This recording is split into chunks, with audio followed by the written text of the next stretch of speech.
So just kind of in a public setting, what would kind of be your introduction to the story? I mean, I wanted to kind of share a little story of why I'm passionate about this subject and why I'm so impressed with you. And, even before we talked, just looking on your page, I was like, hey, as I was thinking about doing this is something that I want to share because, every one of us is either in recovery or knows someone that is in recovery or should be in recovery, That's right. And, I've never, that's not the book I've had to write, but I was very, very close to it. And it really affected my life, in a huge way.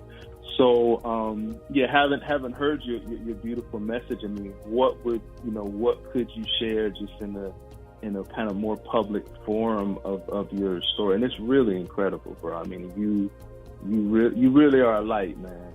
You really are a light.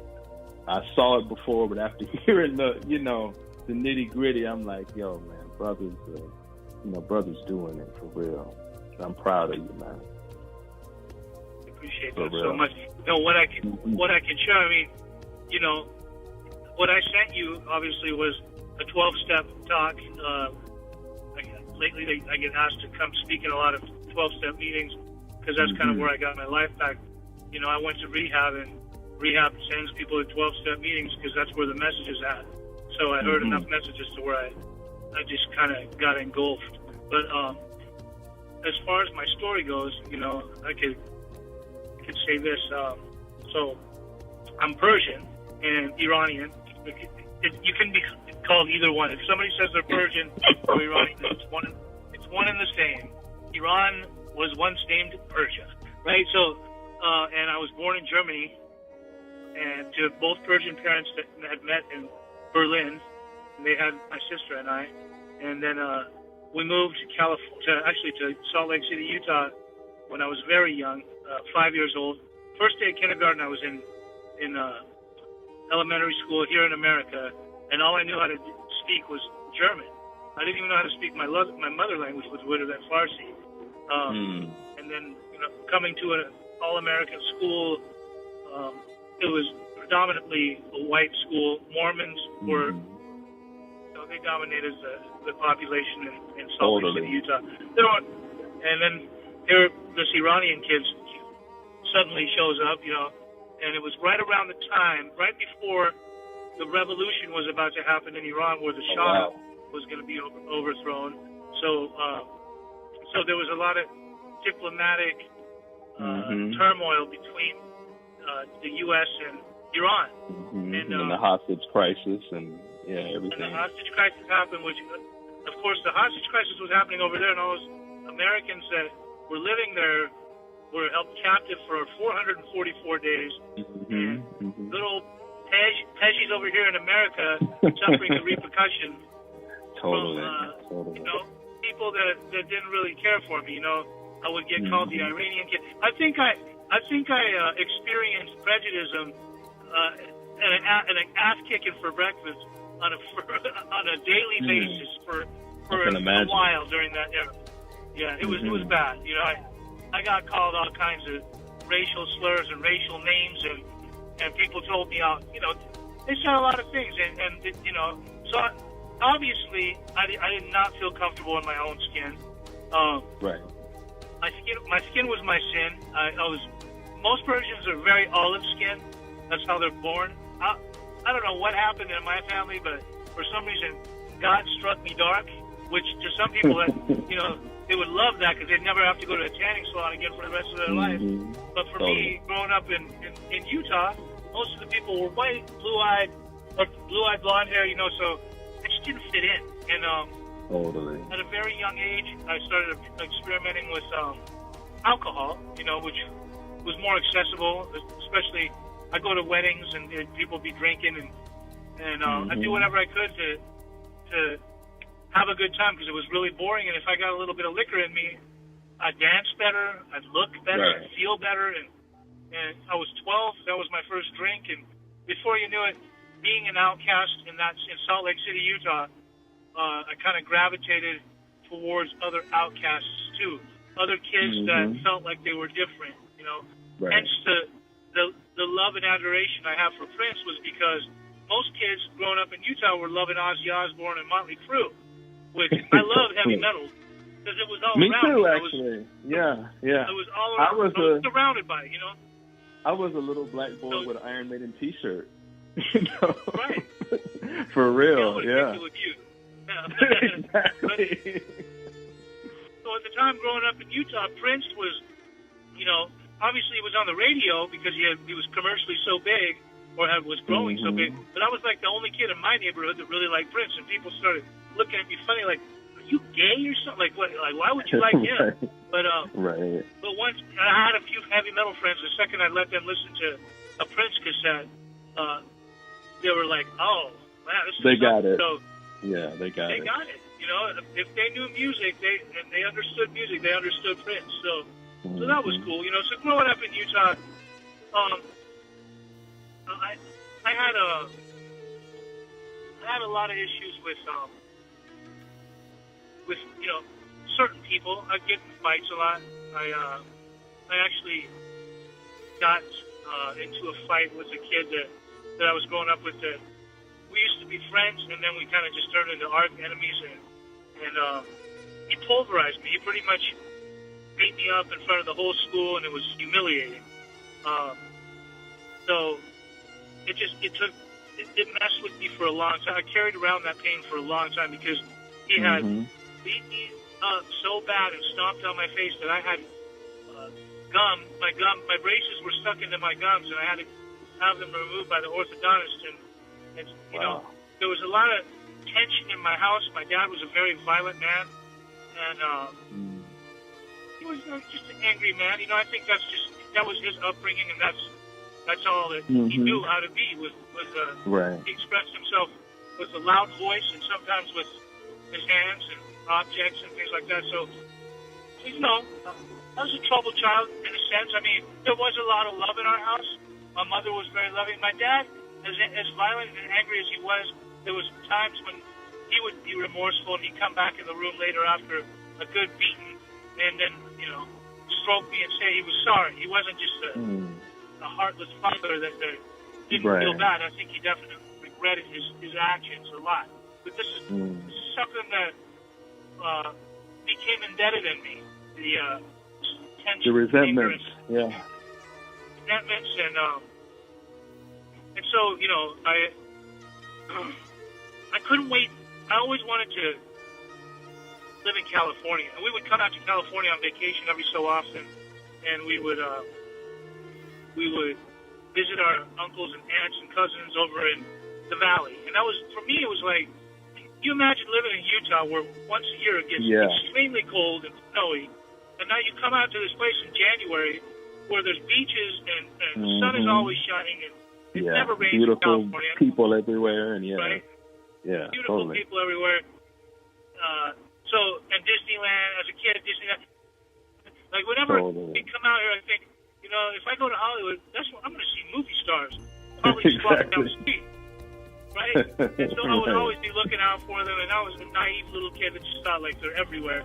And truly, now that I've lived in Hollywood, they are everywhere. But I wasn't thinking back then. But regardless, so when we would go back to Utah, I'd be so sad. I'd be, like, back to this miserable state. And at that point, I was already drinking a little, smoking weed, and I was a young teenager. You know, I was kind of living a teenage life out there. That was in the 80s. So I was a major product of the 80s. I was loving the times. I was loving the music. I was loving the look. I definitely, you know, I was like this new wave kid. I wanted to fit in. I definitely wanted to you know, fit in with the other kids. And so my dad got this opportunity to move to California, and we ended up moving to Orange County, to Costa Mesa, California. And that's where, you know, at this point now, when I remember entering my school campus and just seeing the kids, it was very diverse. There was blacks and whites and Asians. And for me, this was kind of like a culture shock because I'm used to white country. Exactly. And so I remember that I started to kind of frown on whites because I thought, okay, motherfuckers, now you're outnumbered, right? Like, there's more of us here, right? And I remember my mom telling me, like, you're prejudiced of white people. And I'm like, that's only because they were prejudiced of me. But I didn't realize that the culture in California was a lot different, you know, due to the fact that there was different cultures. And so, you know, knowing me, I'm not even here a couple of weeks. It's the summertime. It was 1986. I remember Under the Cherry Moon was about to come out in the theaters, and I got this job on Harbor Boulevard in Costa Mesa at a McDonald's, and I remember it was a cool experience for me because, you know, I'm flipping burgers, and there was this Mexican dude named Carlos, and Carlos was flipping burgers with me. He's like, hey, I see you're new in town, right? I'm like, yeah, I'm new in town. He goes, well, welcome to our town. He goes, you smoke weed, Holmes? And I'm like, damn right I smoke weed. He said, but he took me, he said, let's go after work, and we're going to go smoke some weed. We ended up going to this little seedy, dingy motel at the end of Harbor Boulevard called the Motor Inn, which was not a place you really want to have your 15-year-old kid at. So me and Carlos went down to this place, and he had me sit outside. He went inside this room. He said, I'll be right back. He ended up taking his sweet time. I went and knocked on the door about a half an hour later, and some lady answered the door, and she's holding this baby in her hands. And I'm like, she looked like she was 35 years old body-wise, but her face just looked weathered. Like she looked like her face was toothless, like, you know, snaggletooth, holding a baby in her hand. There's a kid crying in the living room, and there's clothes drawn between the living room and the kitchen. And it just, you know, it wasn't a place where I should be at all. And I said, where's Carlos? She said, he's in the kitchen. And I said, may I talk to him? She goes, go ahead, go back there. I went back, and I see this mound of some sparkly white powdery substance. I had no idea what it was, but I see him behind it. He's crouched over. He's doing something, and he looks up, and he's got powder on his nose, and I said, Carlos, did you forget about me? He said, oh, I forgot about you. Here, let me give you this. Let me break you off. And he broke me off with a little bit of weed, and I smoked it, and I ended up going home. And at this time, it was really late at night. And so I ended up walking home, and when I got to my house, I thought, like, my parents, like, I got to get into my house without them waking up. And I tried to sneak in, and I climbed up on top of this roof and in through a window, and it was very dark. I thought I was like a ninja. I went through the window, you know, sleep. And I get in there, but I turn on the light. My mom is laying in my bed, and she just looked at me and said, Pej, I cannot, what are you doing, son? I cannot have you walking the streets of Costa Mesa and look at your eyes. Why are they red? Have you been smoking something? And I'm, no, Mom, I promise. She goes, well, you'll have to deal with your dad in the morning. And, you know, having her tell me something like that, now she instills the fear of my father within me. And, of course, the next day, you know, he has his way of communicating with me, which isn't very friendly. And so, you know, I realized after a while I was starting to put my mom through some stuff. So I had an attempt to get sober, which I didn't know what sobriety really meant, but it was always a miserable fail because I still hang out with the same friends and still, you know, just do things. And then Mom decided to move us. She said, we're going to move to a different side of town where there's a better school, a better education. I want you and your sister in a better school. And of course, we moved to this, you know, the second I got onto campus, I'm already gravitating towards the people that are doing things, you know, that are doing dirt. And it was just something within me. I just had this side of me where I was devious, you know. So I remember I was already high within my first day of school. And something happened, you know, I ended up getting this driver's license. And I'm sure you remember the old school Super Beetles back in the day, the Volkswagen Buzz. My dad had a hand-me-down car, and he gave it to me. He pretty much said when I turned 17, here, son, now that you got your driver's license, here's this car. It was an October morning, and it had rained the night before, and I was actually stone cold sober. I hadn't used or drank anything that morning, but I had called some friends, told them I was going to pick them up, and so basically there was 6 of us in this Volkswagen Bug, which was all bad. We should not have all been, I mean, it sounds like a bad joke. We should not have all been stuffed in this car. Like the circus routine, you know? Right, exactly.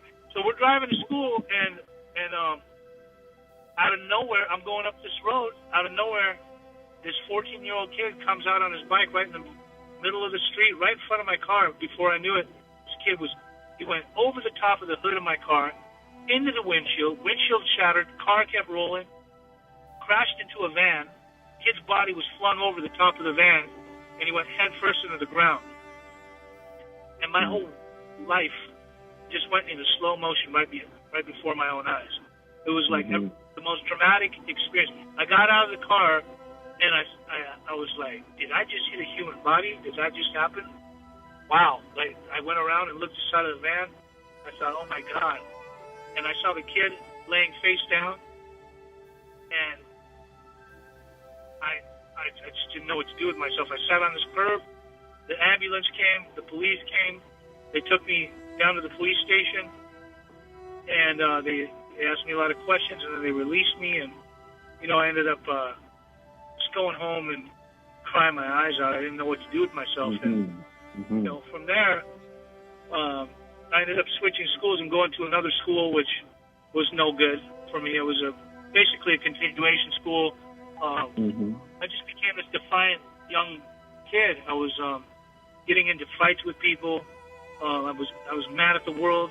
I was mad at the situation. I was mad at God for making this happen to me, for letting this happen to me.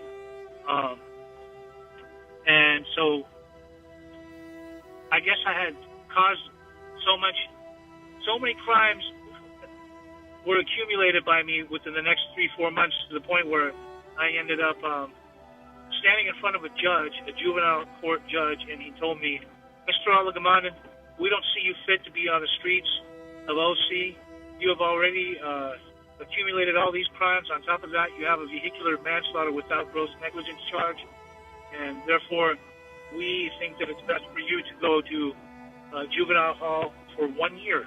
And he wanted to sentence me to a year. And here I'm this young kid, like, confused, right? And I walked in. What was weird was that I was always fascinated with jail. I don't know what it was. Back then, they had that movie Bad Boys with Sean Penn, the original Bad Boys with Sean Penn, where he went to kind of sort of like a juvie hall type place, and So I for some reason, like, walking in a juvie hall, I thought, I want to be here. And then the second they handed me my socks and underwear rolled up and my towel. I'm walking down the corridor, and I'm seeing all these cell doors and all these cholos looking through the plexiglass at me. And as I'm walking by, they're like, "Where are you from, fool? Where are you from, fool?" I'm like, "Oh man, I don't want to be here at all."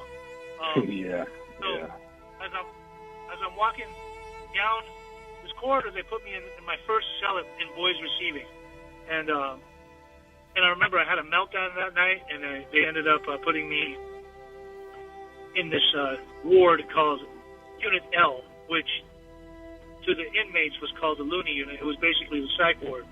And I remember finding myself in a cell where I was padded walls and caged windows, and I remember in that moment I renounced God. I just thought, what has become of my life? Like, why is this happening to me?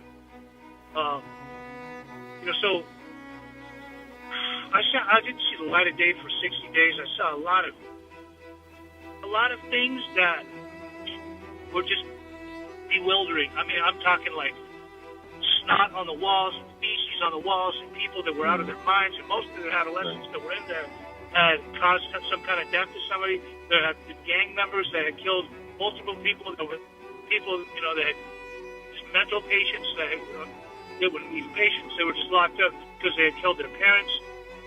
So, I saw a lot of shit in there. So it was really, really rough. And my mom would come visit me, and it was the best day of my life to have my mom come visit me.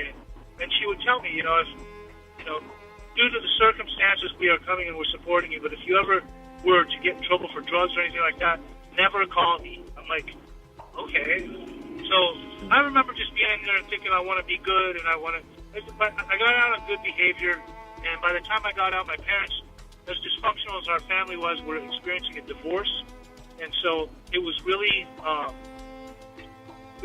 trying for me, because I never wanted to be the child of divorced parents. And now they're splitting up, and they're going to 2 different places. And so I'm doing steroids and getting all juiced up. And And I became like, I'd get into arguments with my mom and punch holes in the drywall and right next to her head, just scaring my own mother.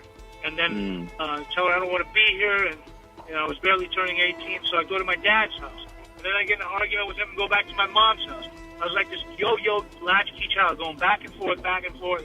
And before you know it, I got into an argument with my dad, and it wasn't pretty. I pretty much threw him against the wall. I hit him, and I had a steroid mood swing, and he got scared and basically told me a couple of days later that he's decided he wants to move back to the old country, to Iran, and that here's some money and I could raise myself. And it just so happened that my mom in that time decided to move to Los Angeles. So here I am, this kid growing up in OC with no guidance from any kind of father figure and just kind of having to raise myself. And leaving me with a bunch of money like that, I attempted to go to school. I attempted to work a regular job. I couldn't survive on my own. So I did what I knew best, and that was to open shop. And basically, I just bought a lot of drugs and started slinging dope out of the apartment, growing dope in the apartment. It was just a dope dealer's den. There was a lot of friends that would come by, so-called friends, that would come by, and they would, they loved hanging out, and all the women would come over, and we would frequent strip clubs. We'd go to Mexico. We'd go everywhere. We'd do all kinds of stuff. Vegas, we were having fun. And I was living the life. Dude, I was living the life. I was engulfed in all kinds of drugs, and I ain't gonna lie, for a while there, it felt really good. It had not become a problem yet for me. The wreckage was not accumulated. I felt like I was in survival mode. I'm paying the rent. People answer to me. The ego was growing very, very large. Totally. But deep within the gallows of my stomach, I felt like a sense of impending doom. Like really, there was this emptiness. Right? I mean, like I said, my mama, she taught me, she raised me on love, so I knew I was full of love. I just didn't know how to express my love, and I thought that if I sell dope to people, they love me, and they come to me because I give them something. And so, I had some art skills. I had started a clothing line which there was a tattoo artist that drew up a bunch of stuff for me, a friend of mine, and then another guy that was like his computer dude that he made up a bunch of films. We started a full clothing line. I had some of my drug dealer friends invest money with me, and we kind of created this little mini empire. It was a clothing line that turned into a surfboard, skateboard, snowboard. We had all kinds of logos, prints, and everything. We were selling it in stores across America, Melrose, up in LA, everywhere. I had no business sense. I started getting into methamphetamines and heroin, and mixing them and doing opium from the old country. And pretty much, at this point, I kind of have this little feeling that there may be a problem.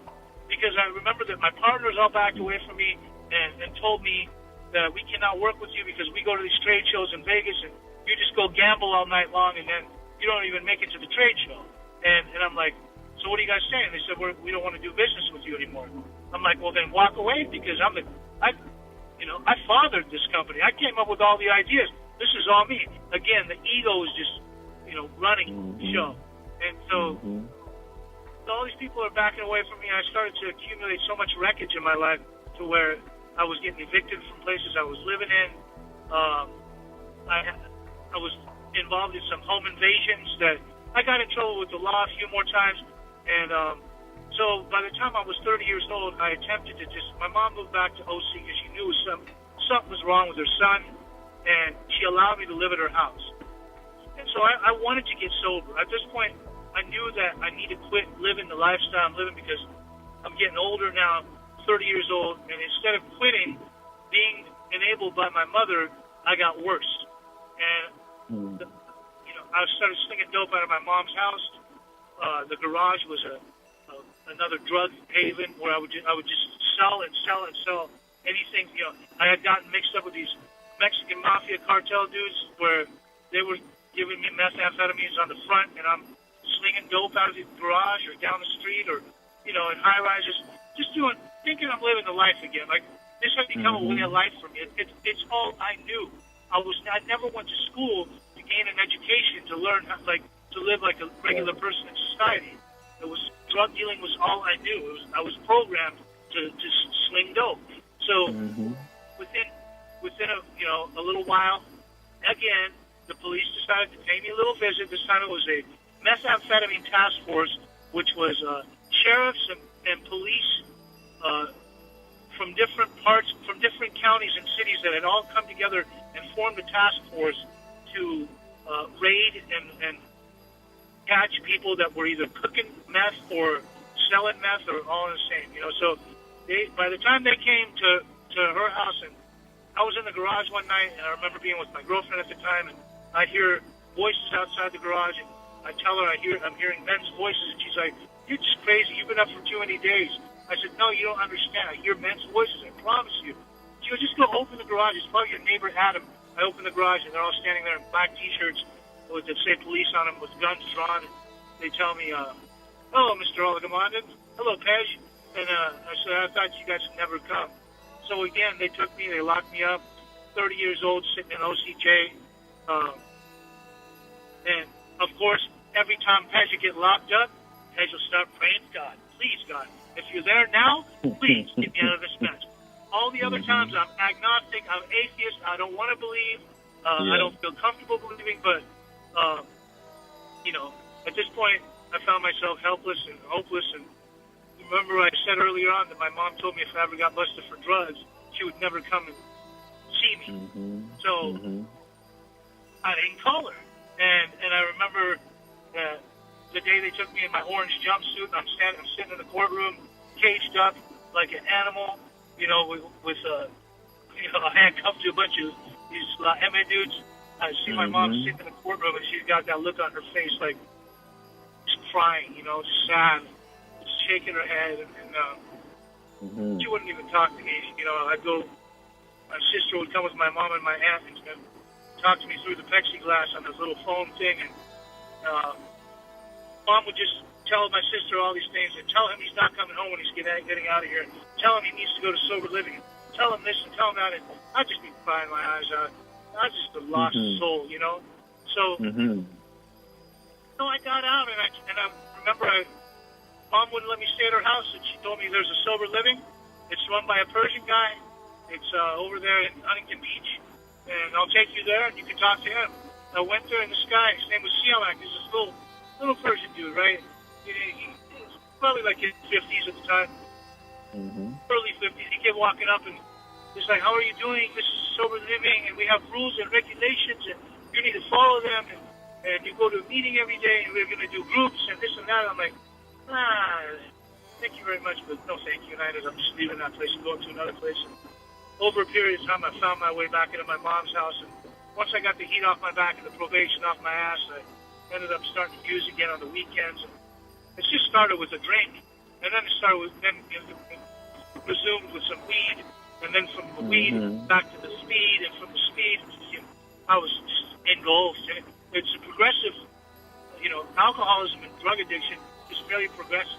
It can start slow and rapidly just become, monstrous. Like it just gets you. It'll get you by and get you, grip you by the neck and hold you, like to the point where before I knew it, I was caught up again. And so what ended up happening was 5 years flew by like nothing, like nobody's business. I didn't even expect it, and at this point, I crashed several cars. I crashed into a cop that lived on my street, totaled his car. And wow. That's because I was always up for so many days that I couldn't focus on the road, or I would just be so tired that I would pass out and nod off behind the wheel. And so finally, by the time I was 35 years old, I was almost 36, my mother had it with me. She had seen too many dents on her car. She had pulled me out of my car, 5 o'clock in the morning, one leg dangling out, one in. Me just passed out because I couldn't even make it into the house. And she told me, "Son, I cannot have you sleeping out front of the house like this. I don't want the neighbors to see you like this. You need to come in the house." And she kicked me out. She said, "You're done. You have no room in my life." And so I'm like, fine, I'll go. Pack my stuff, put it on my car. My car became my home. I was a homeless man living out of my car. I felt like I was a high-class homeless Persian man because I still have a car. right? And you know, I was very grandiose. I was too proud to ask for help, and I would go and stay at people's houses, my so-called friends, that I was more welcome in their homes if I had things to offer them, like drugs or alcohol or whatnot. And after over a period of time, I realized, like, these are your friends. Your mother doesn't want to talk to you. You got nothing going on for you. You're in your mid-30s. You haven't done anything with your life. What do you want to do? And I knew, you know, I had been familiarized with recovery before because I'd gone to 12-step meetings to make the courts and the lawyers happy, but I never really did the work. So I went and detoxed at a friend's house for 9 days, and after that detox, I reached out and I called my mom for help. She wasn't going to help me. She told me to call this other number. I called this other number. They led me to this place, which happened to be in Irvine, and that was at a house that the second I walked up to the front door, I knocked on the door, and it was that same Persian man from 5 years before that had the sober living Siamak. And he just looked at me and said, "How are you doing?" And I said, "I'm good. My name is Pejman. I'm here for treatment." And he says, "Oh, yes, I was expecting you." And I said, "Wait a minute, I know you." And he said, "I don't know you." And I said, "You don't remember me? I met you 5 years ago. How do you not remember me?" And he said, "Because I've seen a lot of people come in the last 5 years. They come and go. So the ones that don't stay, I forget about. You know, the ones that do stay, I remember them well because they're always around." And I said, "Okay, well, but are you ready to come and get your life back?" And I said, "Yes."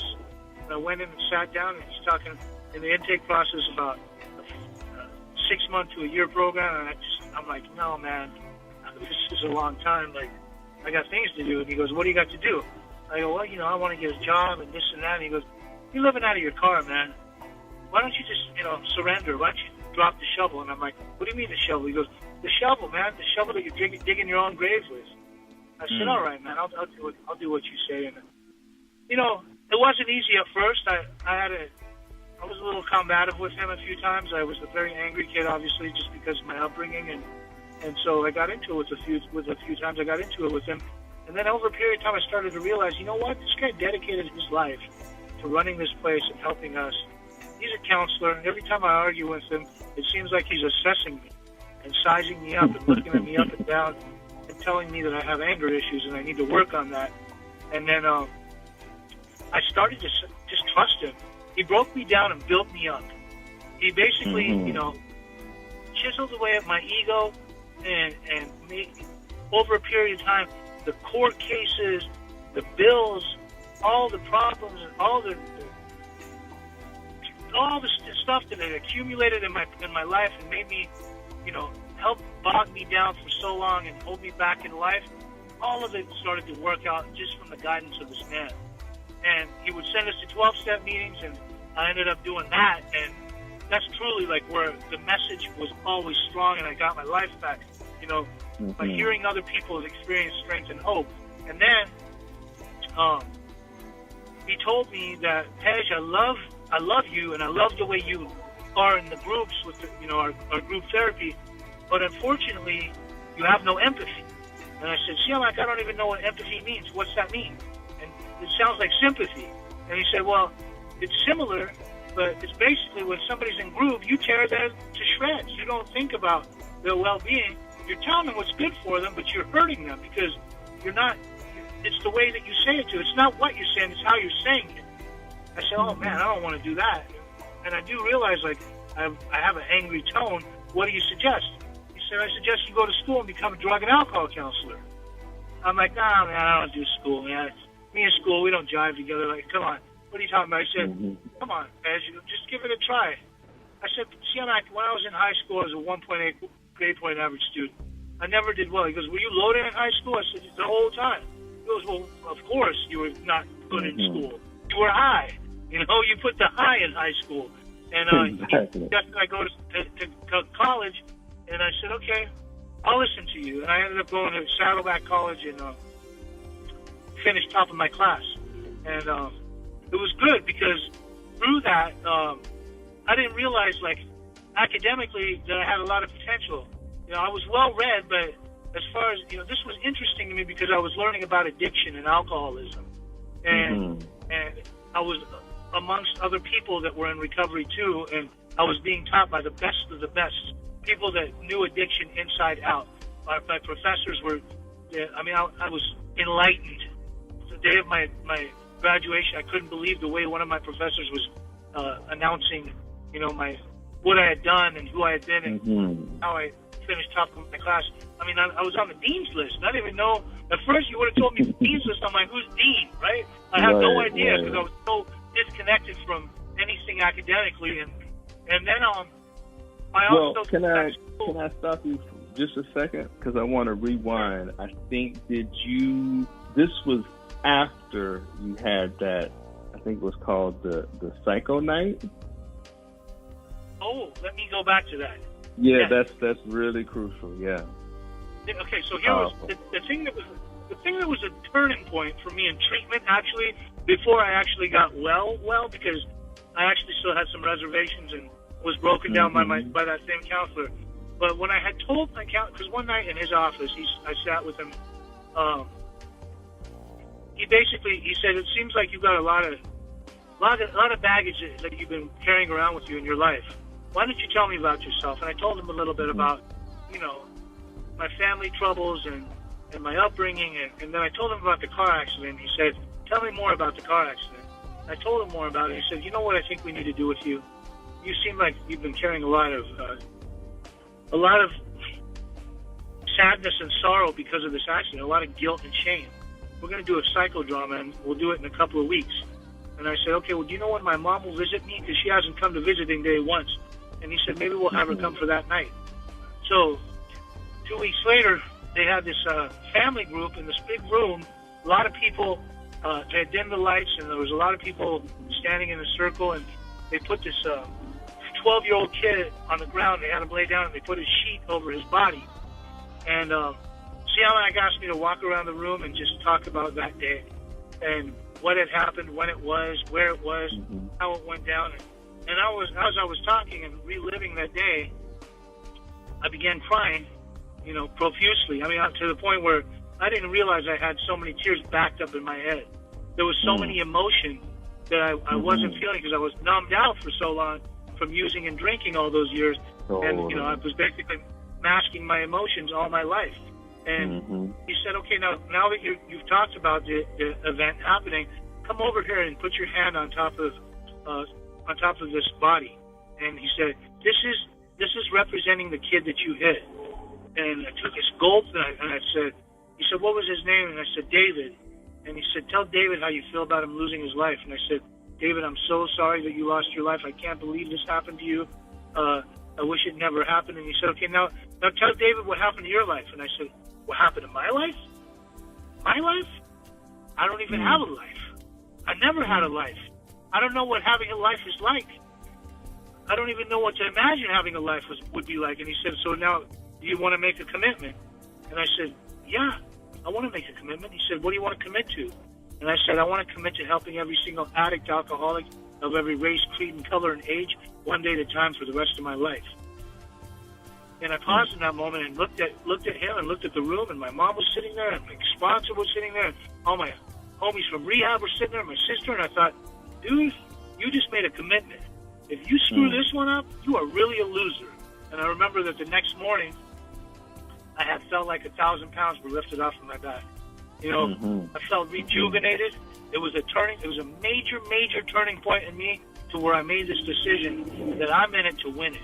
Like I'm doing recovery like I did drugs and alcohol. I'm going to do this thing all the way. I'm going to keep doing it all the way. I have no business going back out again. I didn't want to. I didn't want to live like that. I was sick and tired of being sick and tired. And so So back to going to school. When I was going to school, I finished top of my class, and through the school, they ended up. Somebody in my school told me that there was an internship I could do. I did my internship actually at Siamak's house, but I could start working in treatment. They put me in this adolescent facility in Orange Park Acres, which was like this mansion up in the hills, and there was a guy's house and a girl's house, and the guy's house was 6 young men that were between the ages of 13 and 17, and some of these kids were. I never had even known the kids smoked OxyContin pills. That's basically synthetic heroin, and they smoke those pills. So, wow. Dealing with these kids was challenging, but also rewarding in the same, because, there was some power struggles, and I found myself dealing with basically little versions of me. It was reminding me of how defiant and oppositional I was to any kind of authority. So that was a life learning experience. Over a period of time, I ended up working in other rehabilitation facilities, where as a case manager, care coordinator, client advocate, program director, program manager, and then I had moved up to LA. Do you want me to tell the story about what happened in LA with the kid? Yeah, I think that's another powerful one. Mm-hmm. Okay, so I had this friend that told me, well, let's open up these places up in LA. They were some high-end sober livings, and they were kind of like a bougie, like very expensive cash pay sober livings, and I created a program for them there as a program director, and did every single thing that CMAC taught me when I went through treatment, and that was, there was a lot of structure. To some people, it would be viewed as extremely militant, but it was very necessary. The guys that went through that house, they had no phone access, no computer access, no Facebook access. They weren't allowed to have any communication with the outside world except for their parents every so often. But we didn't want them calling their mothers to tell them to come pick them up because they didn't want to stay there anymore. So what ended up happening was a lot of the guys that went through that house did very well. They were very successful. But there was this one kid that would always act out. Before they brought the kid, he had already gone through the treatment center, through CLX treatment center, and the family had called me and said that they suspected that he had stolen or brought heroin into their treatment center, and he was kicked out, and he had gone back to his family and ended up ripping off his dad, getting loaded in the house, drinking, doing heroin, basically just terrorizing the family all in one night. So they said that he was not allowed to stay with them anymore, and they were going to be bringing him up to our house. And we were at a meeting, so I couldn't be at the house right when they were bringing him. So they dumped him off on the front step. And when they did that, we got home and we saw this kid just laid out cold on the front step. And we picked him up and brought him in the house. And his eyes were rolling in the back of his head. And he came to, and he said, "Oh, my God, I'm back in treatment. I don't want to be in treatment. I can't handle this. I don't want to be here." And I looked at him. I said, "Kid, you ain't got nowhere else to go, man. Right. Your parents aren't happy with you, and it looks like this is the last house on the block. You might as well, embrace it while you can." And he came in, and he said, "Fine, I'll follow your rules. I'll do whatever. I don't care." And for the next 2-3 weeks, he was just this defiant kid. He didn't want to follow the rules. He didn't want to do his chores. Everything you asked him, it was always a lie. It was just a pathological liar, and it was kind of sloppy. I mean, there was times when I'd just be like, "You know what, dude, you might as well not even talk, because everything you say is a lie. When your lips move, you are lying. So you might as well just stay quiet. I don't believe nothing you say." And we had just had it with him. We saw that he wasn't following our program, so one night we did one of our traditional shotgun groups, we would call them. We sat him down in the living room on a Saturday night, and we said, "Look, man, looks like you're not fit to be in this house. It looks like you don't want to walk a straight line. So, we're going to have to either send you somewhere else, or we're going to figure something out. We're going to see how you can do this thing. And I'm going to give you a chance. And I've come up with this idea that I want you to tell me if I before you even talk, if I give you anything on this God-given earth, anything, what would it be?" And he said, "You want me to tell you the truth?" And I go, "Gather your thoughts, but just think about it. What would it be?" And he said, "I'll tell you the truth, Bez. I want to do heroin." I go, "Perfect. Let's go for a drive." He goes, "Where are we going?" I said, "Let's go." We went and got in the car. We went for this drive down to 6th and Alvarado, which is in downtown LA, Skid Row. And once we got in the neighborhood, he started looking around. He's like, "What is going on here? Where are you taking me?" I said, "Well, you said you wanted heroin, right?" He goes, "Hey, are you seriously taking me to go get heroin?" I go, "Oh, no, I'm going to take you and drop you off. You can get your own heroin." And he's like, "No way." board shorts and flip-flops. This kid's does not belong in this neighborhood. And I said, okay, here we are. And we got to this street corner. I said, get out of the car. And he gets out of the car, and these guys are flocking him like flies on shit. And I just drove off and turned around and turned the car around and went and parked the car and rolled the windows down and just observed him. I just observed him. This kid's he's pulling cigarettes out of a cigarette pack, just handing them out to different guys, and starts screaming out at the top of his lungs, Pej, please! Pej! Come pick me up! And in that moment, in that instance, I got scared for him, so I went and I turned back around, went and picked him up, and I go get in the car, and we went for this little drive, and as we're driving through the neighborhood, you know, I don't know if you've ever been to Skid Row at 11 or 12 p.m. at night on a Saturday night, but it looks like a third world country. I've been there during the day, and yeah, I got a whiff of it during the day. I can imagine, you know, at midnight. It's like tent city. I mean, people look zombified. Right. You know, there are lost souls walking around. I said, just look around you, man. You see this? Mm-hmm. See how these people are living down here, man? A lot of them, they have mental illnesses. They're shot out. They're warped. They've done so much to where they can't even function in everyday society. I said, but for the most part, a lot of these people have chances and choices. God's only going to give you so many chances and choices in life. And if you want to use them up, you may this might be your calling. This might be where you need to stay.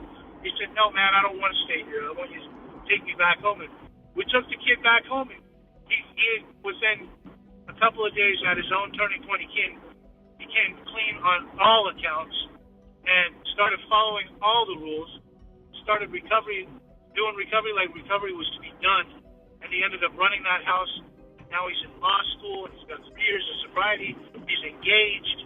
His life is, you know, going in this amazing direction, and whenever I talk to him, which is almost daily, he's always telling me how much he loves me and how much I helped him, and I just tell him, you know, it's not me, man.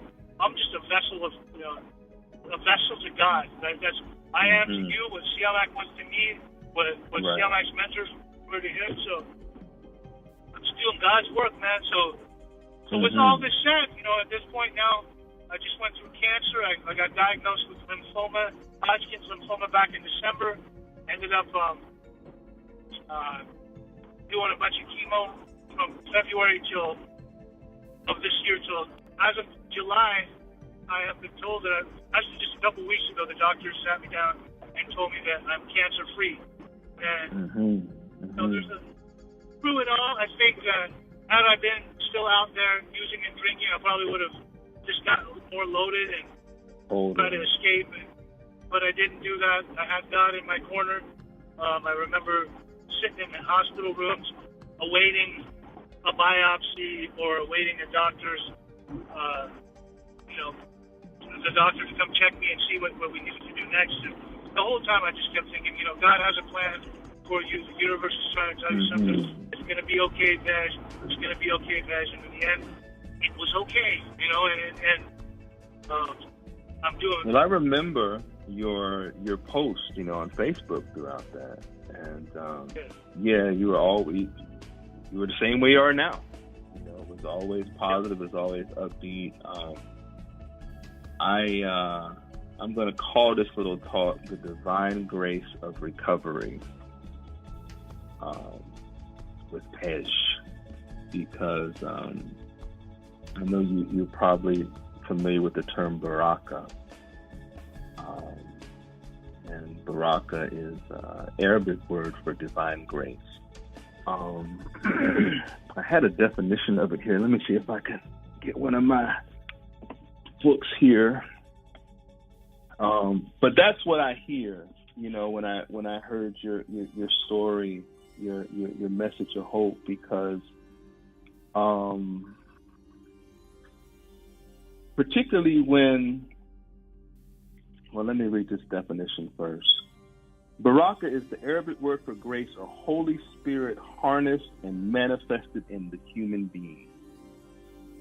And, you know, from my, you know, personal experience, and, you know, if you've got maybe 15 minutes, I won't have time to get into why, you know, this subject is so important to me, but I know I've seen how, and I heard you say it as well, how almost impossible it is for many to get into recovery, and how I've heard it's like literally trying to break an iron chain with your hands, when you're really gone, and I've seen that, but I think in particular with that, what's it called, the psycho night or the psychodrama?